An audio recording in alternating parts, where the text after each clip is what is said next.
My parents kicked me out at 18 with nothing. 12 years later, they came begging for help, but I closed the door with their own words, and they never saw what happened next coming. I'm 30 years old, I work in tech, and about 2 years ago, my parents showed up at my door, asking for a place to live. I closed the door in their faces. And before anyone judges me, let me tell you the whole story because, honestly, it's a lot more complicated than that. I should start at the beginning, I guess. My parents, Michael and Susan, were never exactly warm, you know? My dad worked construction. He'd get up at like 5 in the morning every day, always tired, always in a bad mood. My mom was a stay-at-home mom, and the house had to be perfect. I mean, literally perfect. Everything in its place, nothing out of order. I grew up feeling like I was basically a problem for them, like something they had to tolerate until they could get rid of me. I don't know how to explain it well, but it was that feeling that every time I needed something, whether it was money for a school trip or just a ride somewhere, it was like I was ruining their day. My dad would sigh and say things like, "Everything costs money in this house," and my mom would look at me like I'd just dirtied her freshly mopped floor. There was never any physical abuse or anything like that, but there also wasn't, I don't know, love, warmth, those things parents are supposed to give you. When I turned 18, I was in my senior year of high school. It was April. I remember perfectly because I'd just submitted my application to State University. Nothing fancy, just the local public one, which was the only thing I could kind of afford with student loans. I came home after school on a normal Tuesday, and my parents were sitting in the living room waiting for me. My dad had that face he'd make when he was about to say something important, all serious and tense. I sat down thinking maybe they were going to congratulate me for something. I don't know. I was still optimistic back then, and my dad dropped the bomb just like that. No preamble. He said, "Taylor, you're 18 years old now. You're legally an adult, and your mom and I have decided it's time for you to be independent. You have 1 month to find a place to live and a job. 1 month. 30 days to basically rebuild my entire life." I couldn't believe it. Honestly. I sat there trying to process what they'd just said. I tried to reason with them, like, "But I'm about to graduate. What about college? How am I supposed to pay for an apartment with high school jobs?" My mom just said, "Well, millions of young people do it. You can too." Cold, as always. My dad added something about how they'd done enough, that they'd given me a roof and food for 18 years, and now it was their turn to live their lives without worrying about me. Those were his exact words, without worrying about me. Like I'd been an unbearable burden this whole time. And I guess for them I was. The thing is, in that moment I didn't cry, I didn't yell, I didn't make a scene. I just nodded and went to my room. I think I was in shock, Like my brain couldn't process that this was actually happening. The next month was, literally, the worst of my life up to that point. I had to finish high school, which was already stressful in itself with final exams and all that stuff, and on top of that look for work and an apartment. I applied everywhere, and when I say everywhere, I mean everywhere. Supermarkets, fast food restaurants, stores, whatever. I got a job at a supermarket as a cashier. I was making like $8 an hour, which obviously wasn't enough for anything. For the apartment, I had to look in the cheapest areas of the city, those neighborhoods where nobody wants to live. I found a studio. It wasn't even a one-bedroom apartment. It was literally one room with a kitchenette and a bathroom in a building that smelled like mold and had cockroaches. The landlord wanted first month, last month, and deposit, which was like $2,000. I didn't have a penny saved, obviously, so I had to ask my Aunt Carol to lend me half. She was the only family member who seemed remotely concerned about what my parents were doing to me, although she didn't do much to stop them either. I guess she didn't want to get involved in family drama. I moved out a week before graduation. My parents helped me take my stuff, if you can call that helping. My dad drove his truck with my 2 suitcases and some boxes in the back, and when we got to the building, he basically unloaded everything on the sidewalk and left. My mom didn't even get out of the truck. There was no goodbye hug, no "we're going to miss you," nothing. Just, "Good luck." And they left. I stood there watching the truck drive away thinking, this is real. This is actually happening. I carried my stuff up by myself. 5 floors with no elevator because obviously the building didn't have an elevator. And when I opened the door to that miserable studio, I started crying. I cried like I'd never cried before, like that ugly crying where you can't breathe and your whole body shakes. The next few years were pure survival. There's no other way to describe it. I worked 8-hour shifts at the supermarket, sometimes more if I needed the overtime. I ate almost nothing but ramen and rice because it was the cheapest. Cockroaches were my roommates. Literally. There were nights when I'd wake up and see one walking on the wall. The building was noisy. There was always someone yelling or music blasting, and in winter it was freezing cold because the heating barely worked, but I survived. I don't know how, honestly, but I did. I graduated from high school. I went to the ceremony alone because my parents obviously didn't go, and after that I focused on saving money. College would have to wait. About 6 months into living alone, I got a second part-time job at a coffee shop. I'd wake up at 5 in the morning to open the coffee shop, work until 2 in the afternoon, and then go straight to the supermarket until 10 at night. I slept like 4 or 5 hours each night. I was exhausted all the time. I had permanent dark circles. I lost weight because I didn't even have time to eat properly. But I was saving money. Slowly. Very slowly. I decided I was going to go to community college, which was much cheaper than a 4-year university.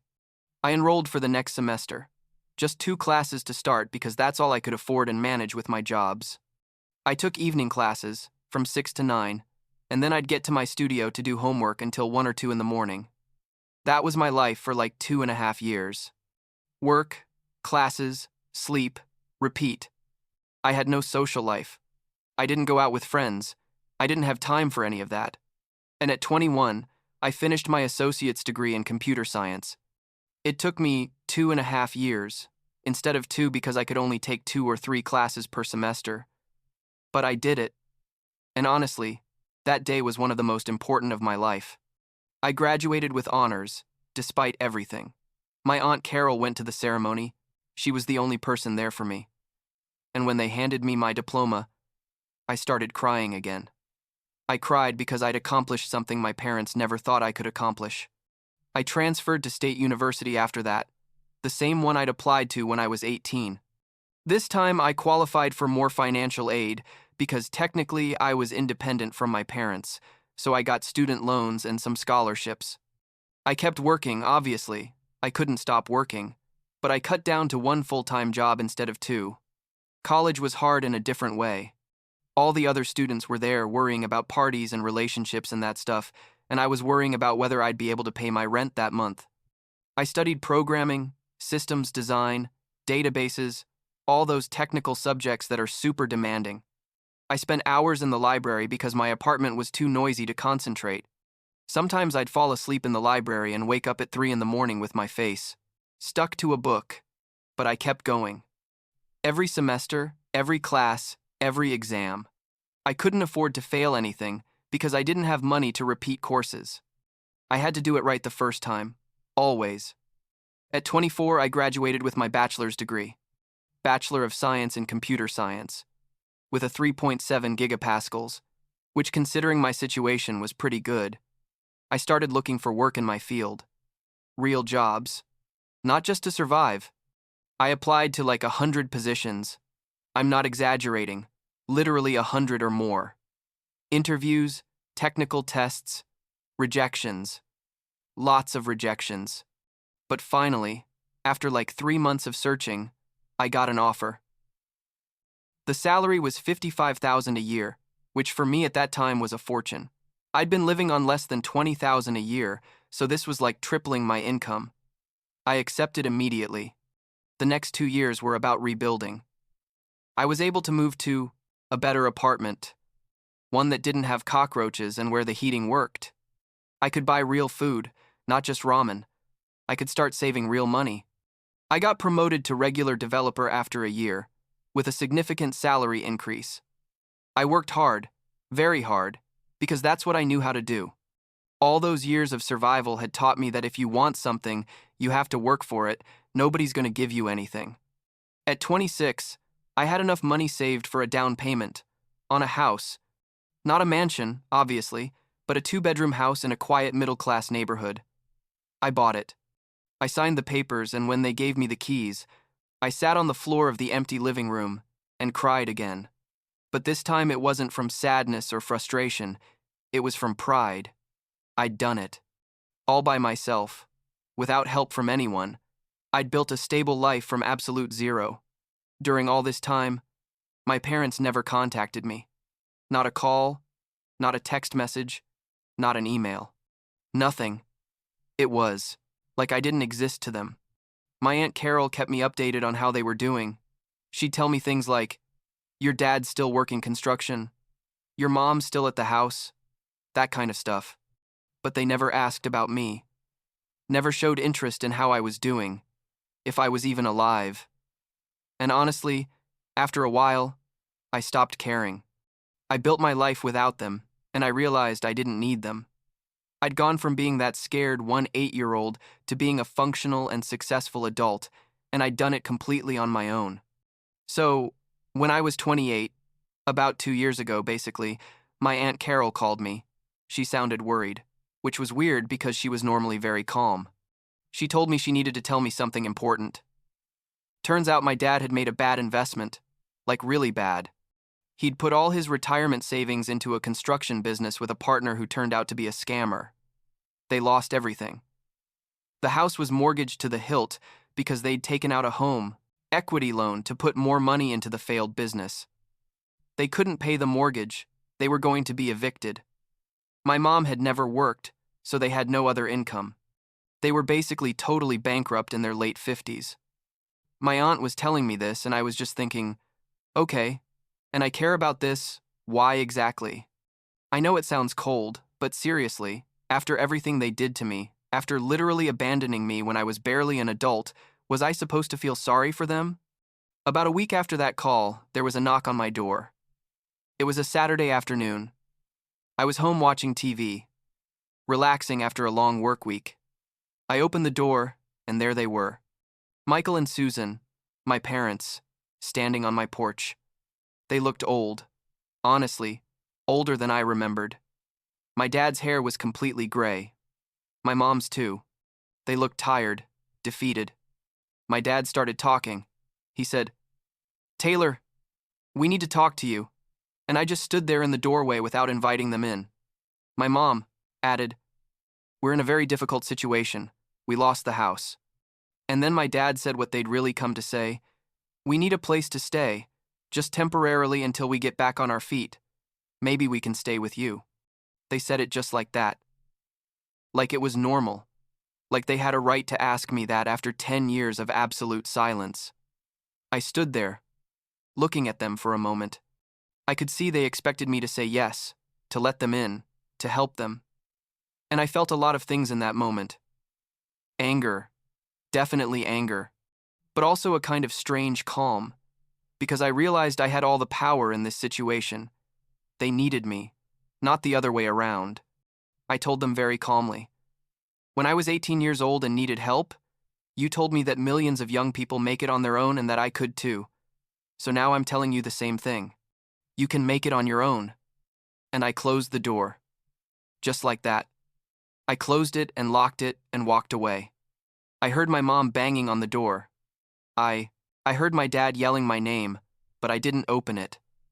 I sat in my living room in my house that I'd bought with my money that I'd earned, and I didn't feel guilty. I felt, I don't know, relief maybe, like I'd finally closed a circle.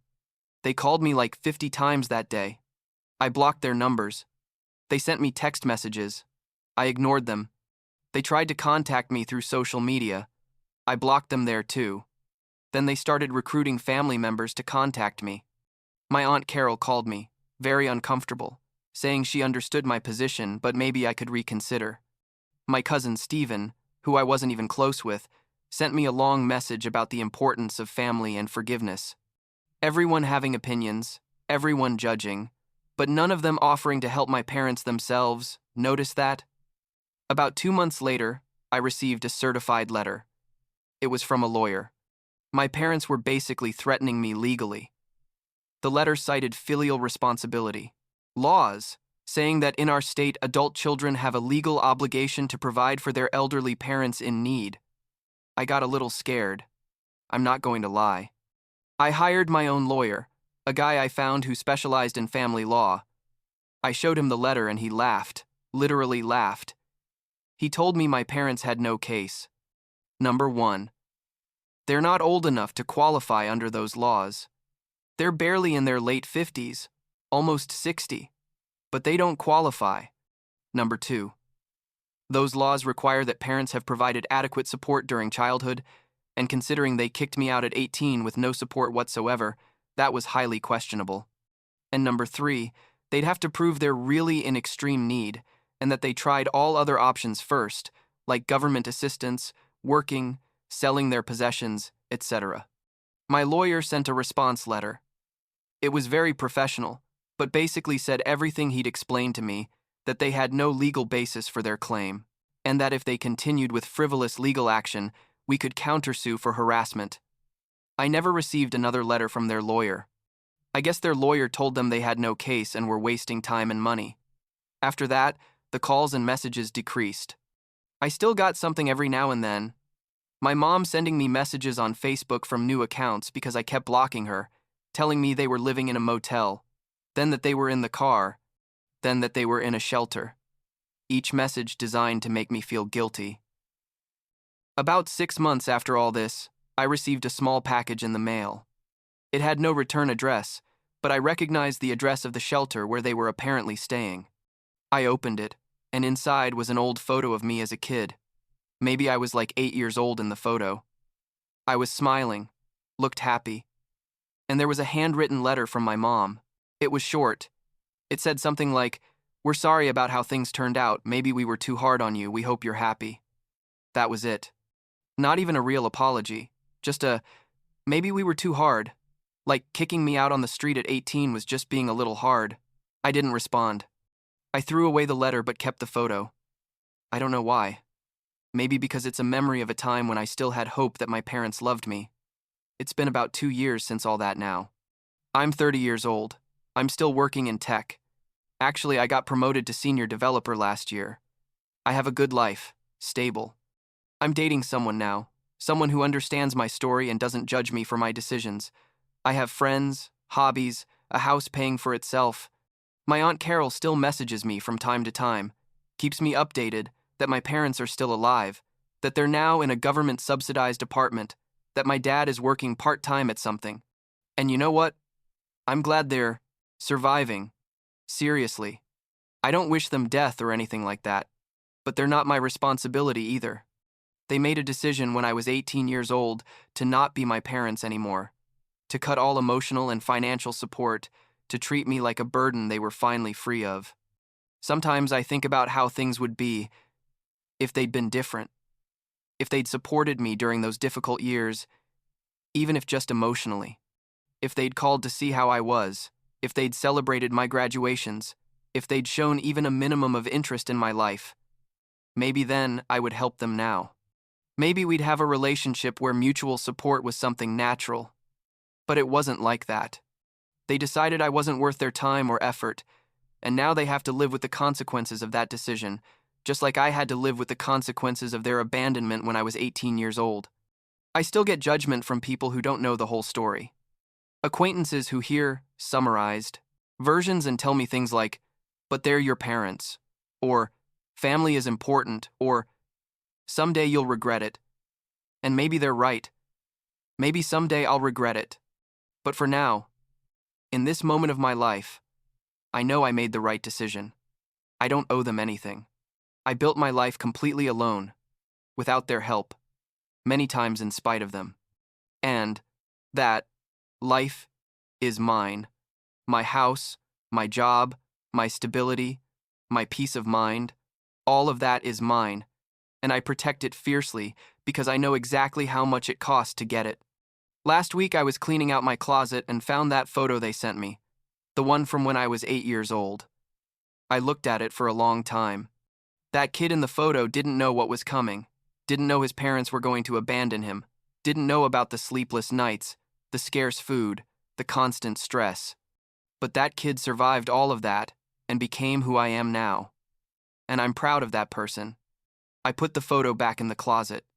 I didn't throw it away, but I didn't frame it either. It's there, stored away, like my past.